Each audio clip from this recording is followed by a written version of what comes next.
Hello my friends, मैं एक video upload कर रहा हूँ मेरे चैनल पर गौरसलालबाग पर, जिसका नाम है नेशनल इनकम अकाउंटिंग।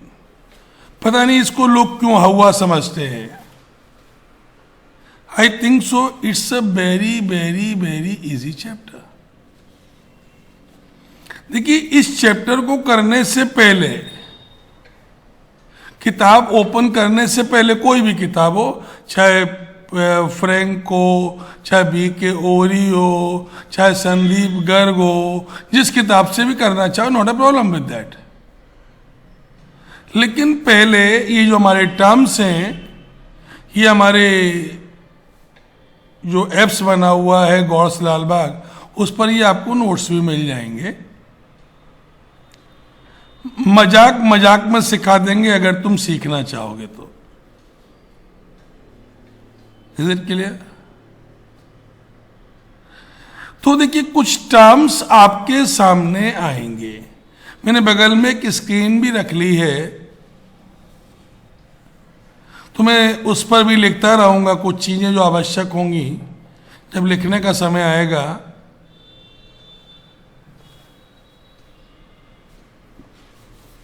देखिए, नेशनल इनकम की अगर हम बात करें तो पहले एक आउटलाइन देते हैं।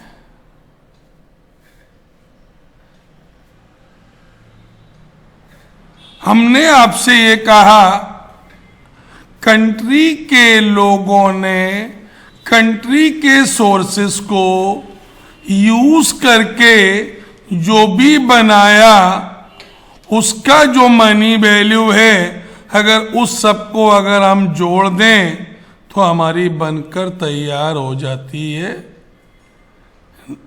नेशनल इनकम,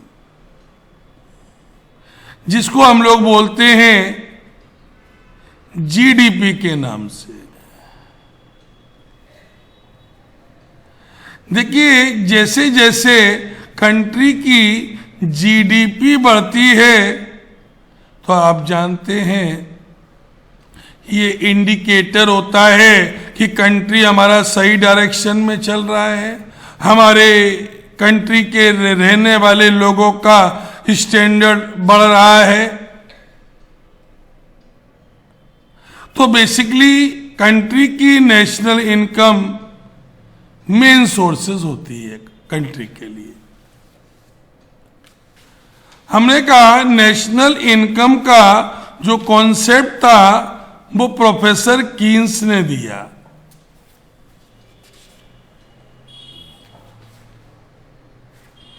बट जो कीन्स का जो कॉन्सेप्ट था वो इंडिया जैसे अंडर डेवलपिंग कंट्रीज या डेवलपिंग कंट्रीज में एप्लीकेबल नहीं होने वाला था।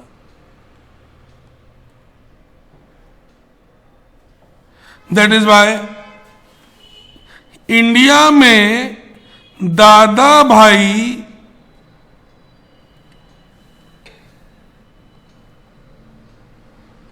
नौरोजी,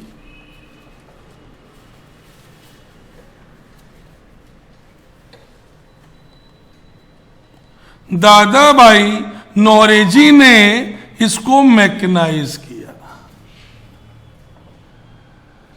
तो भैया, firstly this concept is developed by Professor Keynes.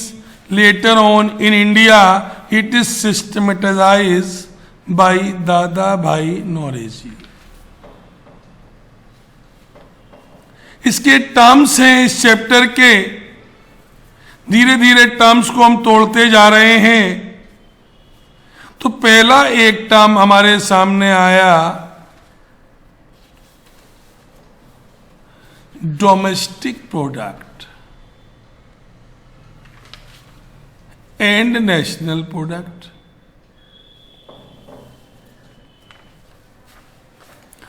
तो भैया, हमने ये कहा money value of all final goods and services.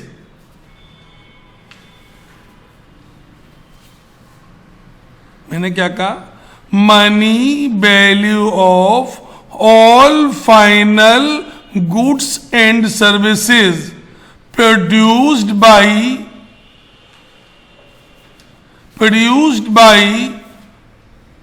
all sectors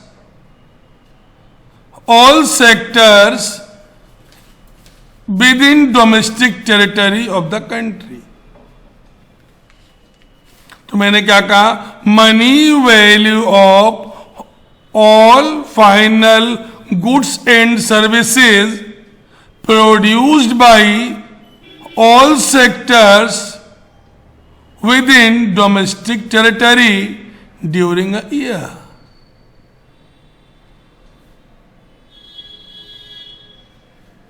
भैया इसका मतलब है, अब यहां पर एक बात सामने आई, सेक्टर्स.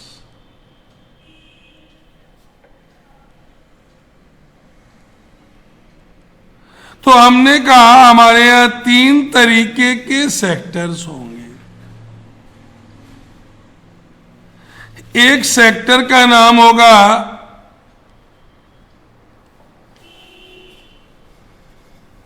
प्राइमरी सेक्टर,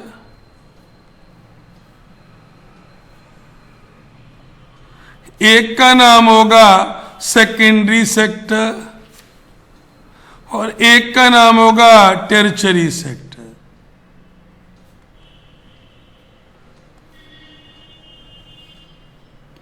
प्राइमरी में वो लोग आएंगे जो एक्सप्लोरिंग एक्टिविटीज कर रहे हैं.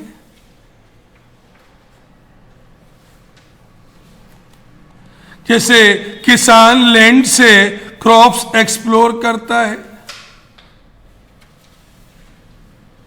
मिल्कमैन काऊ से मिल्क एक्सप्लोर करता है,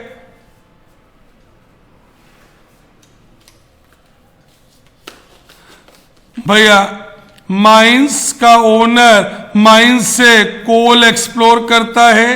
तो बेसिकली जितनी भी एक्सप्लोरिंग एक्टिविटीज होंगी they are part of primary activities. आपने अक्सर सुना होगा कि इंडिया के फिशर्स पाकिस्तान में या चाइना में धर लिए गए. क्यों भैया? भैया हमारी कहीं ना कहीं वाटर में हमारी कोई ना कोई लिमिट होगी. उस लिमिट के अंदर अगर हम एक्सप्लोर करेंगे तो बेटा हम इंडिया की जीडीपी बढ़ा रहे हैं, लेकिन दूसरे की जीडीपी कम नहीं कर रहे हैं. लेकिन अगर हम पाकिस्तान के एरिया में जाकर या चाइना के एरिया में जाकर उनके एरिया से फिश एक्सप्लोर करेंगे तो बेटा हम अपनी जीडीपी तो बढ़ा रहे हैं, लेकिन चाइना और पाकिस्तान की जीडीपी गिरा रहे हैं. रिजल्टिंग उनको धर लिया जाता है.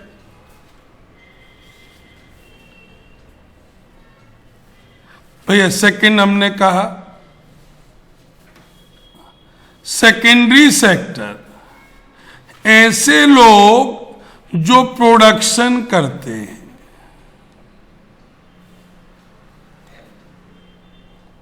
लाइक टाटा,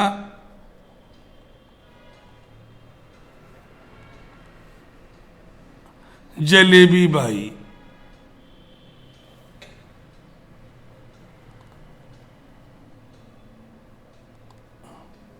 भैया टाटा क्या बनाते हैं?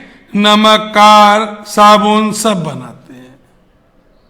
जलेबी भाई क्या बनाती हैं? जलेबी बेटा. तो any person in Indian territory if he is producing anything else it is a part of the secondary sector.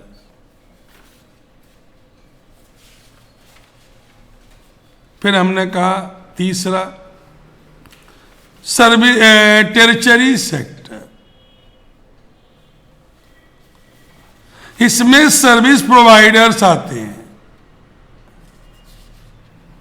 जैसे इंश्योरेंस कंपनी क्या है? सर्विस प्रोवाइडर जीवन के साथ भी और जीवन के बाद भी। जब प्रीमियम देने जाओ तो ऐसा लगता है दामाद आ रहा है, और क्लेम लेने जाओ तो ऐसा लगता है कि कोई बेकारी आ गया है। बैंक में अपना ही पैसा जमा करने जाओ और जब लेने जाओ तो बैंक वालों का शक्ल कुत्ते जैसी हो जाती है।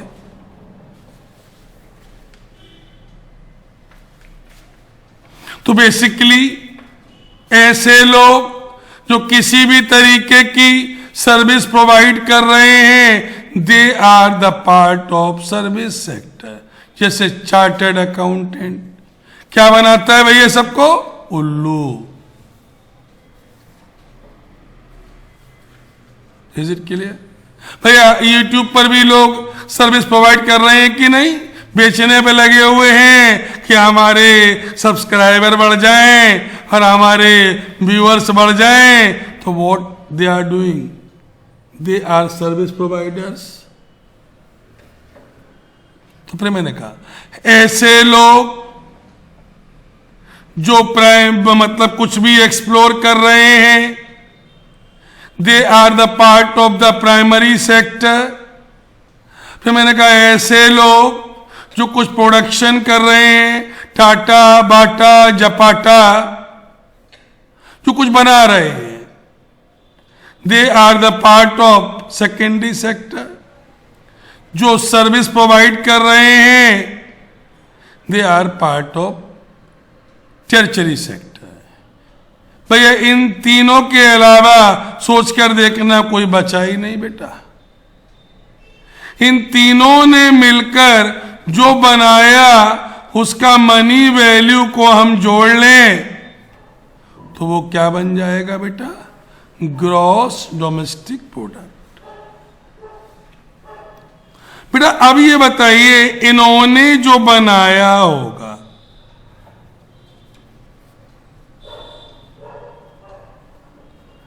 बेटा या तो बेचा होगा, भैया ये या तो बेचा होगा इंडिया में बेचते हैं तो कहलाता है कि सेल कर दिया, या बाहर बेचा होगा तो एक्सपोर्ट कहलाता है, या भैया नहीं बिका तो बच गया तो वो स्टॉक कहलाता। जितना इंडिया में बेचा, जितना बाहर बेचा, जितना बच गया, अगर तीनों को जोड़ लें तो बताइए ये पता चलेगा कि नहीं कि कितना कंट्री ने बनाया। अब देखिए भैया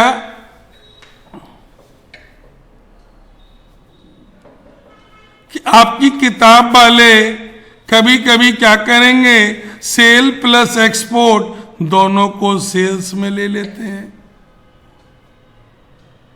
तो हमने कहा ये तो यार जितनी किताबें उतने लफड़े होते हैं। ठीक है भैया, तो हमने क्या कहा भैया, सेल का मतलब होता है supply in the local market, export का मतलब होता है supply outside the local market, और स्टॉक का मतलब होता है जो बनाया बट बिक नहीं पाया।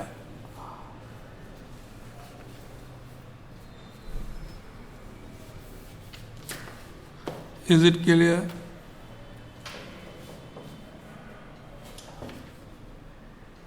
तो भैया मैंने क्या कहा, money value of all final goods and services which is produce in domestic territory by all these sectors within a year। तीन को मिला दें, sale plus export plus change in stock, तो क्या बन जाएगा भैया? तो हमारा बन जाएगा GDP at MP, gross domestic product at market price.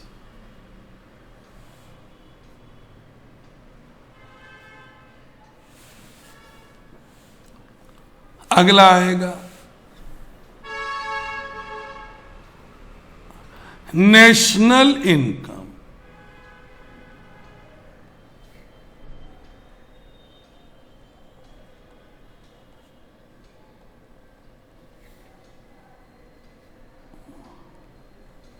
तो भैया हमने ये कहा, अगर हम डोमेस्टिक इनकम में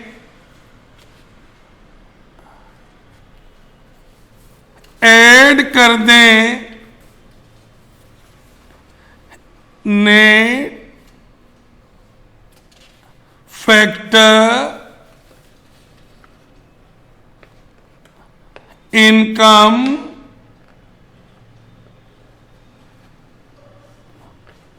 फ्रॉम अब्रॉड,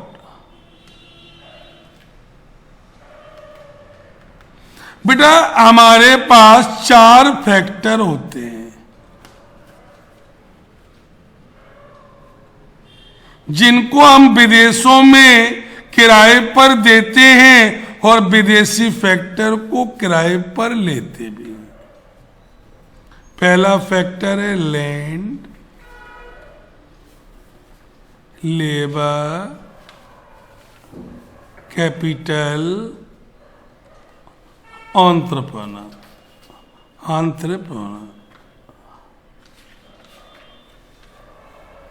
बेटा ये बताइए, अगर हमने अपनी जमीन विदेशियों को काम करने के लिए दी है, तो इसका मतलब है हमने अपना एक फैक्टर किराए पर चढ़ाया। तो हमको बताइए डॉलर, पाउंड या यूरो मिलेगा कि नहीं? हमने अपने यहाँ की लेबर विदेशों में काम करने के लिए भेजी, हमको पाउंड, डॉलर, यूरो मिलेगा कि नहीं? हमने अपनी कंट्री का पैसा विदेशों में लगाया, बदले में हमको इंटरेस्ट मिलेगा कि नहीं? और हमारे यहाँ के बड़े बड़े एंटरप्रेन्योर विदेशों में काम कर रहे हैं, उनसे रिटर्न्स मिलेगा कि नहीं? मीन्स तो बेटा अगर हमने अपने फैक्टर दिए हैं तो हमको डॉलर मिलेगा, लेकिन अगर हमने विदेशियों के फैक्टर लिए हैं, भैया हमारे जान के बड़ी खुशी होगी आपको कि हमारे कंट्री में भी विदेशी लोग काम करते हैं। तो हमारे कंट्री में जब विदेशी लोग काम करते हैं तो हम उनको सैलरी देते हैं कि नहीं?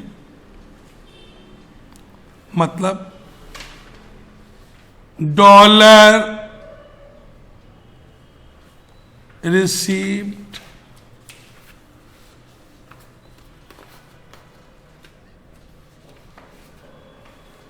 Minus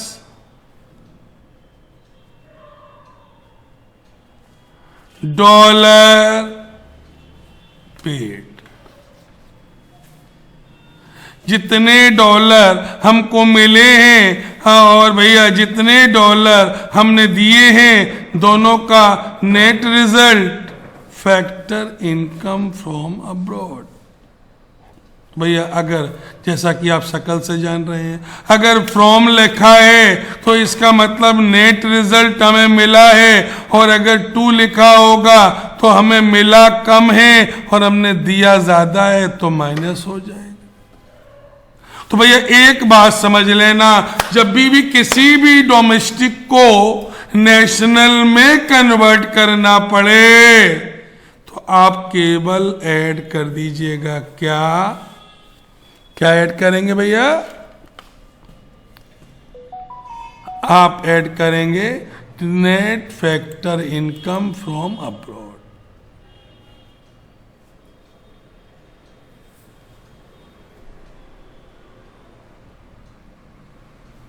is it clear? तो मैंने 2 टर्म्स डिस्कस किए। एक मैंने कहा जीडीपी, या आप डोमेस्टिक इनकम बोल सकते हैं। मैंने कहा money value of all goods and services which is produced in the domestic territory by all factors of the by all sectors is to be termed as a domestic income. जब domestic income में हम add कर देंगे क्या add कर देंगे?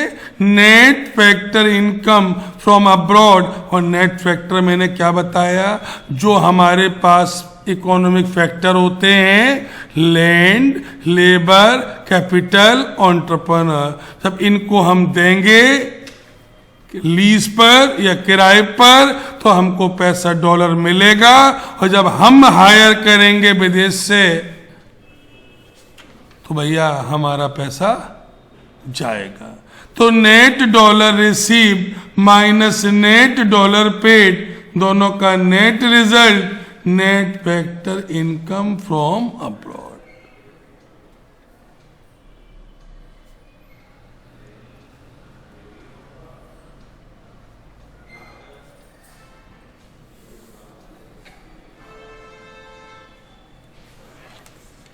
भैया हमने आपके सामने कहा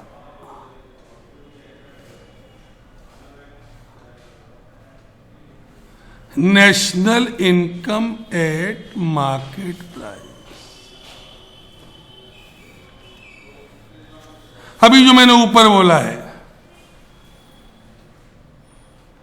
मैंने ये कहा, मैंने अभियाल का national product at market price is the value of final goods and services produced by normal resident of the country calculated at their market price. मतलब और शॉर्ट में कहें, money value of all goods and services produced in the current year when calculated at the market price, then it is to be termed as a market price.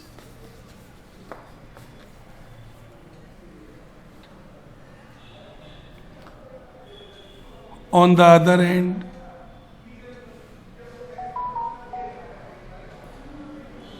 national income at factor cost express the national product as a sum of all factor of the production। जितने हमारे factor of the production हैं, इन सबको जब हम add कर लें तो बताइए हमारा फैक्टर ऑफ द प्रोडक्शन क्या है? लेबर से क्या मिलेगा? वेजेस। कैपिटल से क्या मिलेगा? इंटरेस्ट। लैंड से क्या मिलेगा? रेंट। और एंटरप्रेन्योर से क्या मिलेगा? प्रॉफिट। इसका मतलब है हमारे जो चार फैक्टर होते हैं, लैंड, लेबर, कैपिटल और एंटरप्रेन्योर, इनके सारे रिटर्न्स को अगर हम जोड़ लें तो हमारा क्या बनकर तैयार हो जाता है?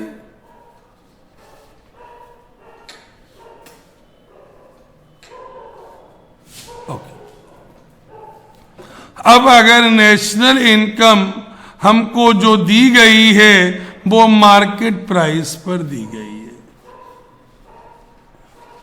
तो नेशनल इनकम मार्केट प्राइस को अगर फैक्टर पर कन्वर्ट करना हो तो कुछ नहीं, माइनस करेंगे।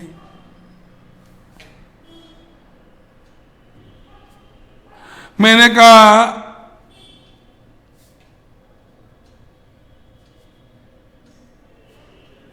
ग्रॉस नेशनल प्रोडक्ट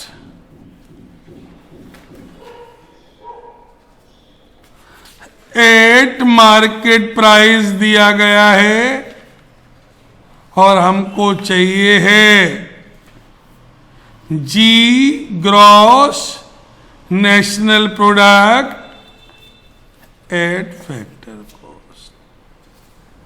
तो अगर इसमें से हम माइनस कर दें net indirect taxes,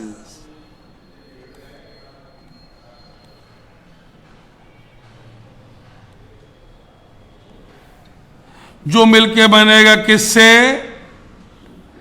indirect taxes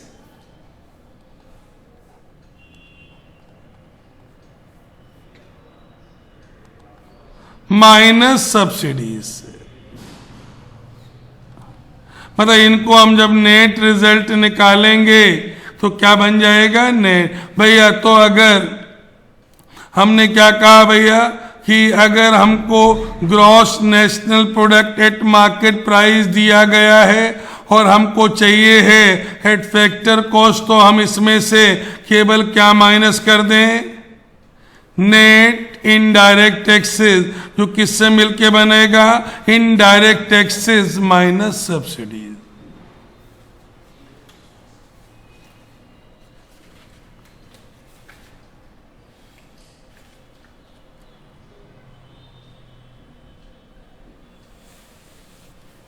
is it clear?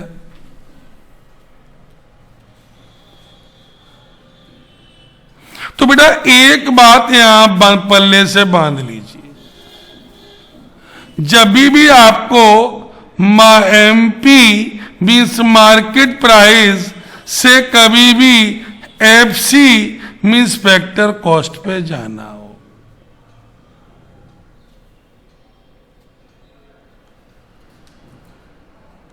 तो केवल आपको क्या माइनस करना पड़ेगा?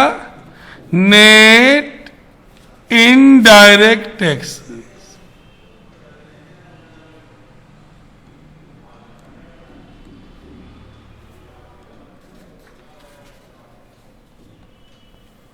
Is it clear? Is it clear? दूसरा,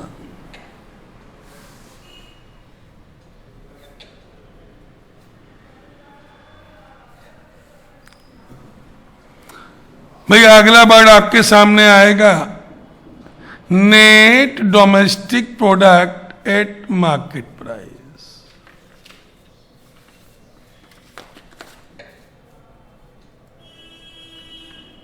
तो भैया हमने कहा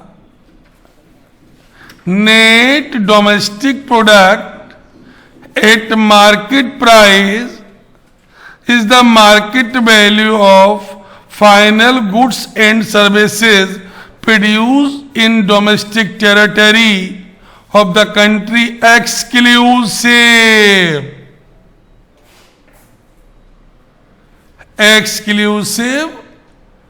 depreciation।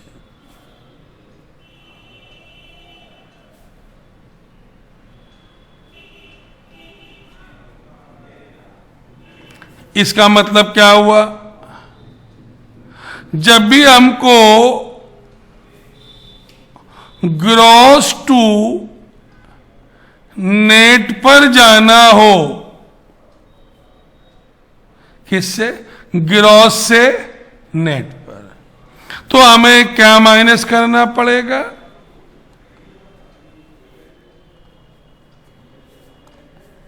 ग्रॉस में से डेप्रीसिएशन माइनस कर दें। तो भैया एक बात समझ में आई कि मार्केट प्राइस से फैक्टर कॉस्ट में जाने के लिए हम नेट इनडायरेक्ट टैक्सेस माइनस करेंगे। इसका मतलब हुआ फैक्टर कॉस्ट से मार्केट प्राइस में जाने के लिए हम क्या प्लस करेंगे? Net indirect taxes. भैया ग्रॉस से नेट पर अगर जाना हो तो हम क्या माइनस करेंगे? डेप्रीसिएशन। इट मींस जब भी नेट से ग्रॉस पर जाना हो तो हम क्या प्लस करेंगे? डेप्रीसिएशन। Is it clear?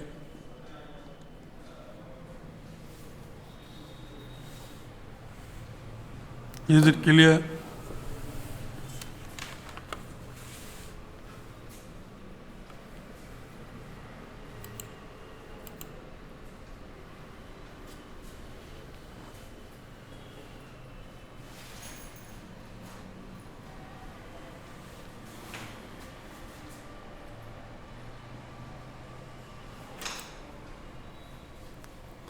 भैया ये अगला वर्ड आपके सामने आएगा, ट्रांसफर पेमेंट।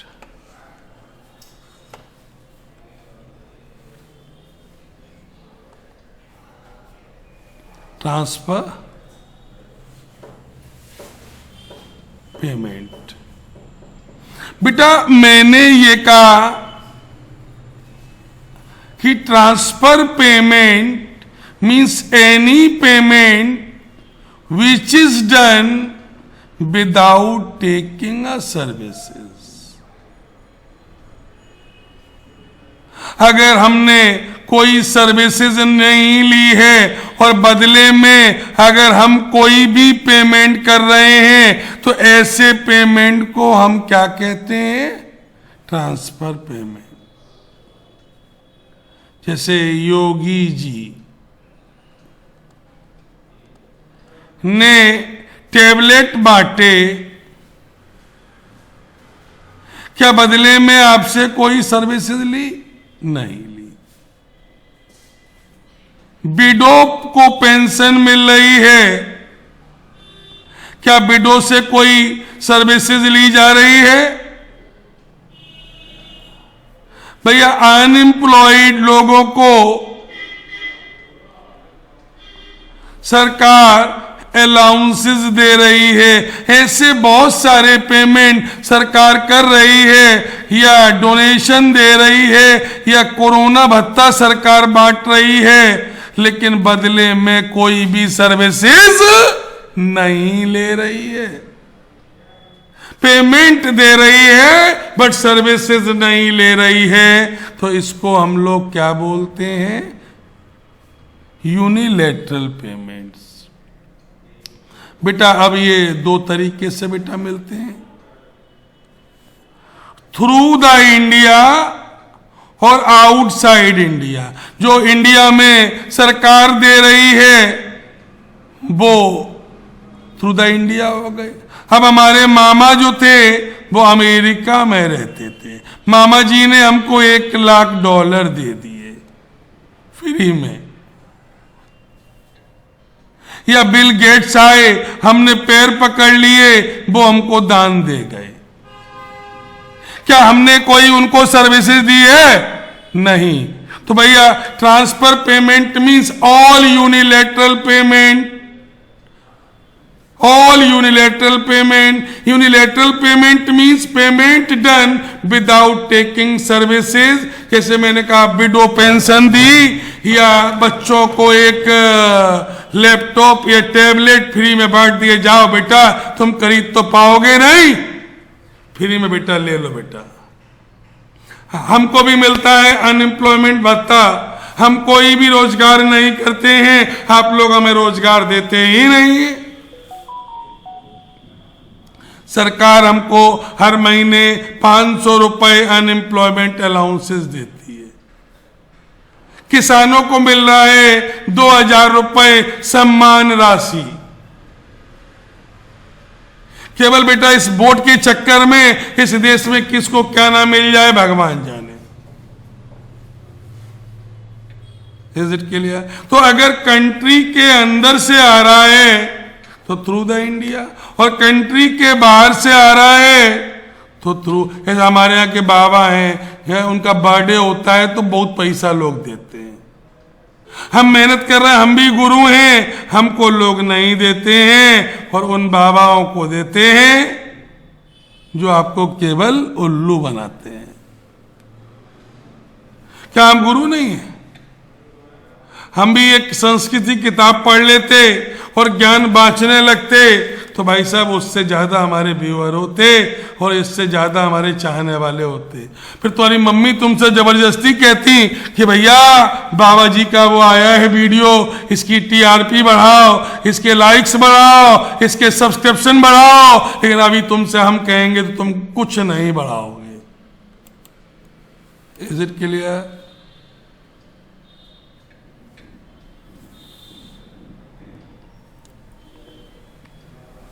भैया अगला वर्ड मैंने आपके सामने डाला, प्राइवेट इनकम।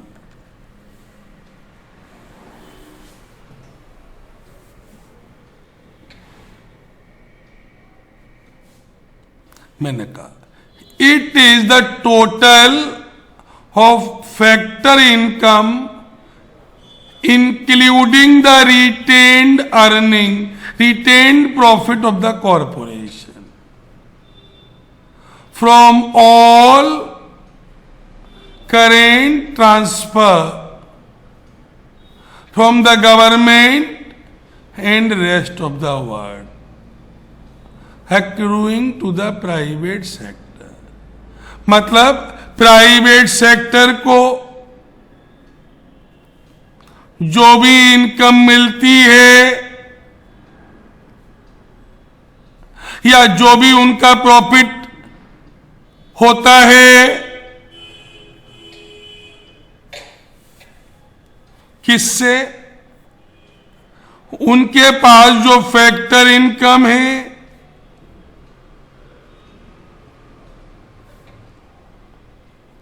प्लस उनका रिटेन्ड प्रॉफिट, मतलब जो प्रॉफिट उनको हुआ और उन्होंने बांटा नहीं, प्लस हमने कहा ट्रांसफर पेमेंट,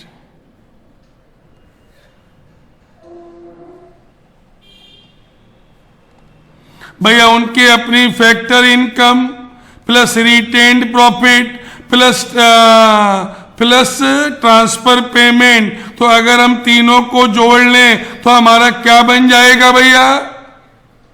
प्राइवेट इनकम।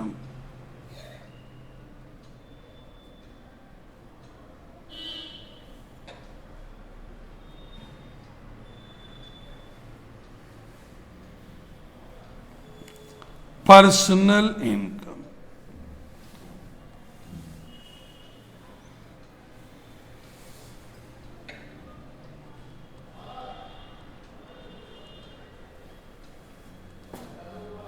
जैसा कि नाम से देख रहे हैं भैया, हमारे पास जो भी फैक्टर्स थे उनको हमने जब किराए पर दिया होगा तो हमें भी तो कुछ ना कुछ मिला होगा।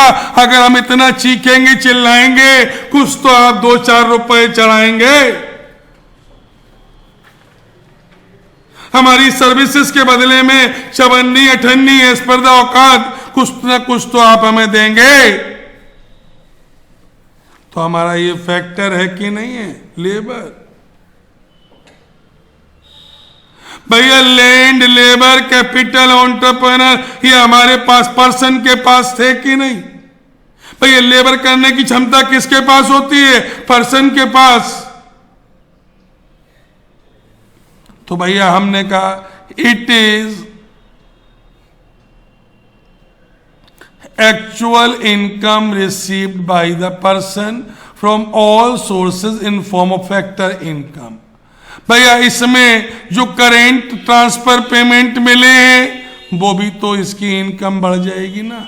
मतलब factor income plus transfer payment of the person जोड़ दें।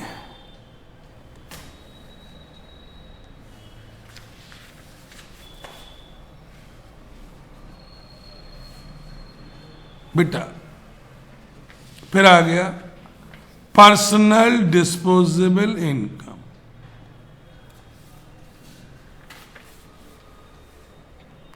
बेटा अगर हम शॉर्ट में कहें the income which comes in the hand of the mummy,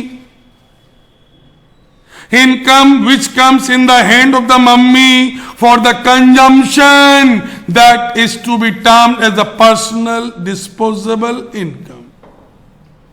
जो फाइनली इनकम पापा मम्मी को 1 तारीख को देते हैं। तुमने देखा होगा 1 तारीख को मम्मी चाय बनाकर भी रखती हैं, वो कि पापा आने वाले हैं, मीन्स लिफाफा आने वाला है।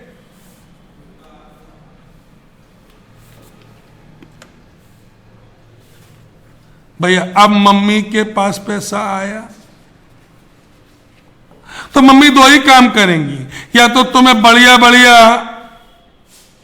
आइटम खिलाएंगी, कभी मंचूरियन, कभी चाउमीन, कभी पनीर टिक्का और कभी पनीर लबाबदार। बेटा बच गया तो मम्मी उठाकर सेव कर देंगी। तो मैंने कहा the personal disposable income is that part of the income which is available to the individual, use the way he like। तो भैया इधर कंजम्पशन, सूरज अस्त हुआ और शाम को भैया मस्त हुआ। तो या तो हम कंजम्पशन करेंगे और बच गया तो हम बचा लेंगे। तो कंजम्पशन प्लस सेविंग को अगर हम जोड़ देंगे तो हमारा क्या बन जाएगा भैया? देखो भैया, हमने ये नेशनल इनकम पर फर्स्ट वीडियो डाला। एक एक टर्म पहले मुझे पढ़ते चलो, फिर जो भी किताब तुम्हारे पास हो पढ़ते चलो, और अगर ना पढ़ना चाहो कोई भी किताब तो मेरे नोट्स गौस लालबाग के ऐप्स पर पड़े हुए हैं, डाउनलोड कर लेना, पढ़ लेना। भगवान कसम 23 नंबर का आता है, 23 में से 22 आ जाए तो तुम्हारा जूता मेरा सर। ठीक है, तो अभी हम वीडियो और आएंगे और बढ़ाएंगे इसको। अभी हमने बात किया है पर्सनल डिस्पोजेबल इन तक, यहां तक। बाकी अगले नेक्स्ट वीडियो में फिर जोड़ेंगे। धन्यवाद।